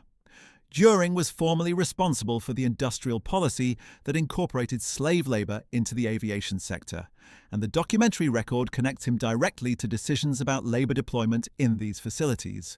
The question of Göring's responsibility for the bombing of cities outside Germany's wartime enemies also deserves mention, because the Condor Legion's operations in the Spanish Civil War, which preceded the Second World War and were conducted without a formal declaration of war between Germany and Spain, established patterns and precedents that would be applied on a far larger scale after 1939. The bombing of Guernica on April 26, 1937, was conducted by Heinkel He 111 and Junkers Ju 52 aircraft of the Condor Legion, together with Italian aircraft of the Aviazione Legionaria in support of Franco's offensive in the Basque Country. The attack killed somewhere between 150 and several hundred civilians, estimates vary widely, destroyed a significant portion of the historic town, and became one of the defining images of the entire 20th century through Pablo Picasso's monumental painting, completed in the weeks that followed. Göring was commander-in-chief of the Luftwaffe throughout the Spanish Civil War period, and the Condor Legion operated under Luftwaffe command and control. His formal responsibility for the Guernica bombing is therefore direct, even if the specific operational decision to attack the town on that particular day was made by officers in the field. The Spanish Civil War operations also had a practical military significance beyond their immediate political and humanitarian impact. They provided German pilots and aircraft with real combat experience. They allowed the Luftwaffe to test new tactics and equipment in operational conditions, and they contributed to the development of the close air support doctrine that would be central to the blitzkrieg campaigns of 1939 and 1940. The suffering of the Spanish Republican population was, in the cold calculation of German military planning, partly a training exercise. Göring understood this perfectly and was pleased with the results. The deaths of Spanish civilians in 1937 can be traced in a direct line to the deaths of Polish, British, French, Soviet and other civilians in the years that followed, because the lessons learned in Spain were applied on a vastly larger scale once Germany's own war began. Let us now consider the specific question of the bombing of Rotterdam on May 14, 1940, because it illustrates with particular clarity both the Luftwaffe's willingness to attack civilian populations and the chaos of command and control within the German military structure that sometimes produced atrocities that were not straightforwardly ordered in the conventional sense, but were nonetheless produced by institutional cultures and structures that Göring had created and maintained. Rotterdam was a city in neutral Holland that was being defended by Dutch forces after Germany's invasion had begun. German forces were attempting to negotiate a surrender of the city's garrison, and negotiations were actually in progress when German aircraft appeared overhead. What followed has been disputed ever since. The Luftwaffe bombers were under orders to attack if no surrender signal had been received by a specified time, and some accounts suggest that a signal was attempted but that communication failures meant the attacking force did not receive it in time. Whatever the precise circumstances of the command communication failure, approximately 900 tons of bombs were dropped on the centre of Rotterdam. Around 800 to 900 civilians were killed, and large areas of the city centre were destroyed. The psychological impact on the Dutch government, which surrendered the following day, was enormous, and the Rotterdam bombing became one of the iconic images of German air power's willingness to strike at civilians. Göring was not personally responsible for the specific decision that resulted in the bombs being dropped on Rotterdam. The operational command structure places the direct responsibility lower in the chain of command, but the culture of the Luftwaffe, the institutional attitudes towards civilian populations, the willingness to use city bombing as a tool of military and political pressure, all reflected the organization he had built and commanded. The Rotterdam bombing was, in this sense, a product of the Göring Luftwaffe, even if it was not a personal decision of Göring himself. After the war, the question of whether strategic bombing of civilian populations constituted a war crime was one of the more contested issues at Nuremberg. The prosecution argued that the deliberate targeting of civilian populations, as distinct from collateral damage to civilians from attacks on military targets, constituted a war crime under the laws and customs of war. The defense countered that the Allied bombing of German cities, Hamburg, Dresden, Cologne, and dozens of others, had been conducted on precisely the same principles and with comparable or greater civilian casualties. The Allied bombing of Dresden in February 1945, which killed somewhere between 22,000 and 25,000 people, according to the most reliable post-war estimates, had occurred just months before the trial began and was very much in the public consciousness. The tribunal did not specifically acquit Göring on the bombing charges, but it did not make his direction of the Luftwaffe's bombing campaigns the central element of the prosecution's case, choosing to focus more heavily on the Holocaust-related charges where the documentary evidence of criminal intent was clearest. This was in retrospect a reasonable prosecutorial decision, though it meant that some of the most immediately vivid of Göring's crimes, the Blitz, the bombing of Coventry, the Condor Legion's operations, received less specific attention in the judgment than they might have otherwise. As we step back and consider the full arc of Hermann Göring's life and crimes, certain themes recur with enough consistency to constitute something like a psychological signature. The first is the radical disconnection between self-image and reality. Göring consistently saw himself as a great historical figure, a Renaissance prince, a war hero, a statesman, a patron of the arts. while systematically ignoring the gap between this self-image and the reality of what he was actually doing and ordering. This disconnection was not simply dishonesty or self-delusion in the ordinary sense, it was a structural feature of his personality, a deep incapacity or unwillingness to integrate the different domains of his experience into a coherent moral self-assessment. The man who lovingly catalogued stolen paintings was the same man who had authorized the murder of the people from whom they had been stolen, but these two facts occupied different compartments in his inner life and were apparently never brought into direct confrontation with each other. The second recurring theme is the relationship between vanity and cruelty. Göring's crimes were consistently accompanied by, and in some cases motivated by, an extraordinary personal vanity, the need to be important, to be respected, to be seen as a figure of historical consequence. This vanity expressed itself in the theatrical uniforms, in the obsessive acquisition of status symbols, including the art collection and Karrenhall and the Reichsmarschall's baton, in the desperate desire to remain relevant, and in Hitler's favour even as his military judgments became more catastrophically wrong. The vanity was not separate from the cruelty, it was the engine that drove some of the most consequential of his decisions, because the need to appear decisive and capable led him to make promises he could not keep and to commit institutions to courses of action that were beyond their capacities. The third theme is the relationship between ideology and opportunism. Göring was never a true ideological believer in the way that Himmler or Goebbels were. He used ideology as a tool to justify acquiring power, to frame persecution as policy, to give institutional form to what was in practice a program of personal and factional enrichment as much as a program of racial nationalism. This does not make him less culpable than the true believers. It may, in fact, make him more culpable in a specific sense. The crimes he committed were not committed in the grip of ideological conviction that temporarily suspended his moral capacities. They were committed by a man who retained full use of his rational faculties and chose to deploy them in the service of crimes from which he personally benefited. The opportunist who commits atrocities for gain is, in many moral frameworks, more responsible for those atrocities than the fanatic who commits them for belief, precisely because the opportunist cannot claim that his judgment was clouded by conviction. The fourth and final theme is the question of justice, and specifically the ways in which justice in Göring's case was both achieved and thwarted.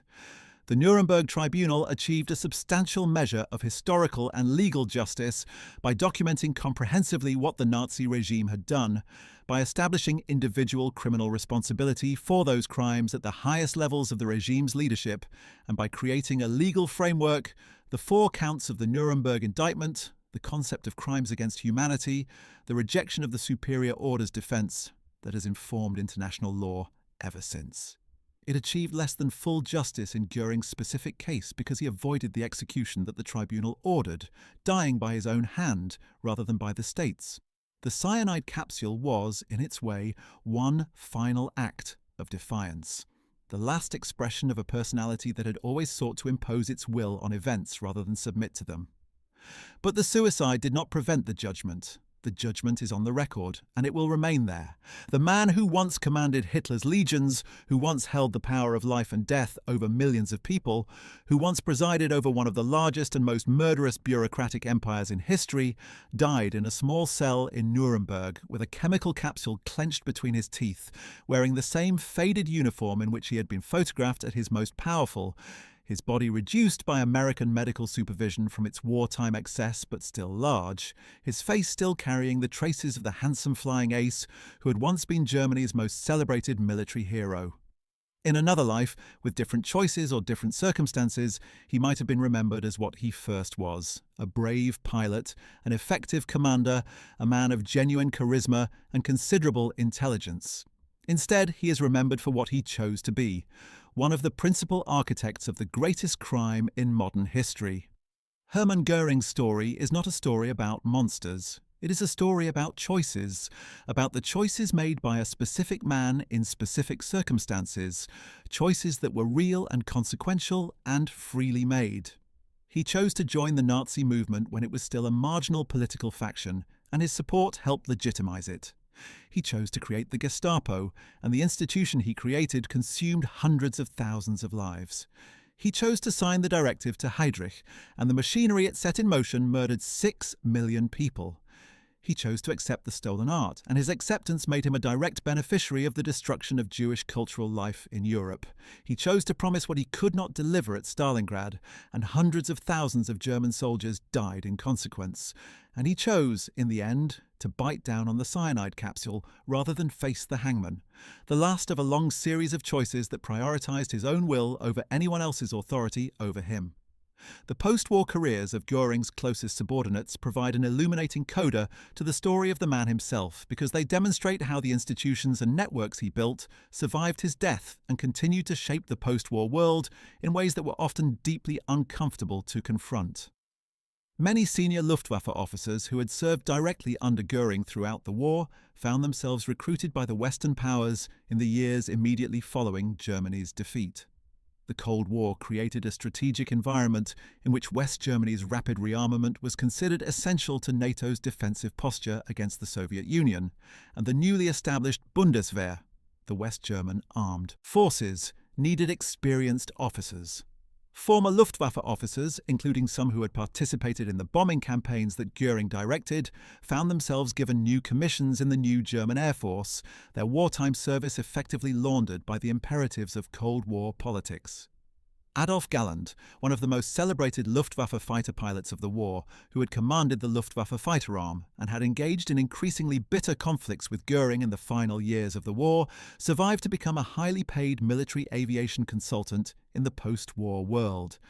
He was employed by Argentina, among other countries, to help develop their air forces, and he wrote a widely read memoir that portrayed himself and other fighter pilots as professional soldiers rather than ideological warriors, seeking to draw a distinction between the clean air war of the fighter pilots and the broader criminality of the regime they had served. This distinction was accepted with some readiness by post-war audiences in both Germany and the Western Allied countries, partly because it confirmed the narrative that the Wehrmacht and the Luftwaffe had fought a clean war while the SS committed the atrocities, a narrative that subsequent historical research has largely demolished, but which served important psychological and political functions in the immediate post-war period. The reality of the Luftwaffe's war, as we have examined in detail, does not support the clean war mythology. The bombing of civilian populations, the support for operations in the East that were explicitly designed as wars of racial annihilation, the use of forced labour in aircraft production facilities, all of these were features of the Luftwaffe's war, and all of them were products of the institution that Göring had built and commanded. The post-war rehabilitation of individual Luftwaffe officers did not change this institutional reality, and the willingness of Western governments to look past it in the interests of Cold War strategy was a moral compromise of considerable magnitude. The question of what specifically became of the art that Göring looted has a complexity and an ongoing quality that makes it different from the other dimensions of his story, which are mostly settled matters of historical record. As of the present day, the process of restituting Nazi-looted art remains genuinely unfinished business. The 1998 Washington Principles on Nazi-confiscated art established a framework for identifying and returning works looted during the Nazi period, and many countries and institutions have made significant progress in researching their collections for looted works and in returning those that are identified. But the process faces fundamental challenges. Many of the original owners and their immediate heirs are dead. Documentation of original ownership was often deliberately destroyed by the Nazi looting apparatus. Works have changed hands multiple times in the intervening decades, passing through art markets in multiple countries, and the current owners are often innocent purchasers who acquired the works in good faith without knowledge of their looted origins. The legal and ethical questions that arise when a stolen painting has been innocently purchased and cherished by 3 successive generations of a new family are genuinely difficult, and there is no universal consensus on how to answer them. The German government has been more active than many in addressing the restitution issue, establishing dedicated databases and advisory commissions to assist in the identification and return of looted works. The Deutsches Zentrum Kulturgutverluste, the German Lost Art Foundation, maintains records of confiscated cultural property and works with former owners and their heirs to facilitate restitution. But the pace of return has been slow relative to the scale of what was taken, and many works identified as looted remain in public institutions whose governments have declined to return them, citing competing legal claims or the difficulty of establishing clear title. The Göring collection specifically, because of its size, its provenance, and the notoriety of the man from whom it was confiscated by the Allies in 1945, has been among the more systematically documented of the Nazi looting operations.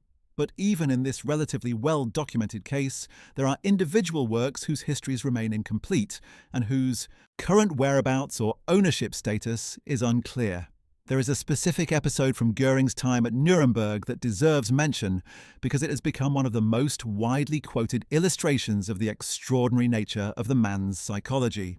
During his extended conversations with prison psychologist Gustav Gilbert, Göring was asked about his reaction to hearing the prosecution's opening statement, which outlined in summary form the scale of the crimes charged against the defendants.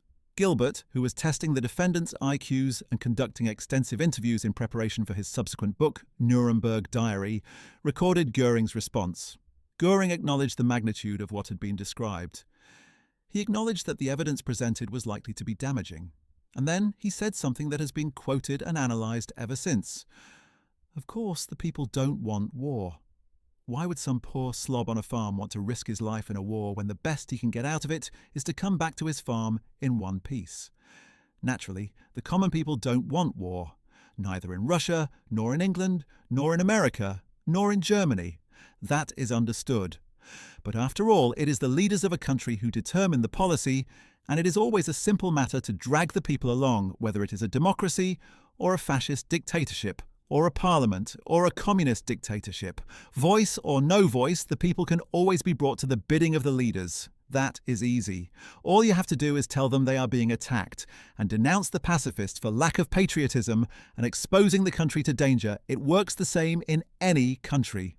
This passage, and its authenticity, while sometimes questioned, is supported by Gilbert's original notes, and the context of the recorded conversation has been quoted so frequently and in so many different contexts that it has almost become detached from the man who said it. It is quoted by anti-war activists and by people who distrust government propaganda and by anyone who wants to make a point about how populations are manipulated into supporting military conflict. But it is worth remembering where it came from and what the man who said it had actually done. This was not the observation of a dispassionate political scientist or a cynical observer from outside power. This was the observation of a man who had himself done exactly what he was describing, who had used precisely the techniques he outlined to help build and maintain one of the most aggressive and destructive military machines in history, who had helped tell the people they were being attacked as a pretext for wars of conquest, who had personally directed the denouncing of pacifists and the suppression of all political opposition to military expansion. The detachment with which he described the manipulation of populations was the detachment of an expert, and the fact that he could describe it so calmly and analytically without any apparent sense of self-implication is perhaps the most perfect single illustration of the psychological compartmentalization that characterized his entire career.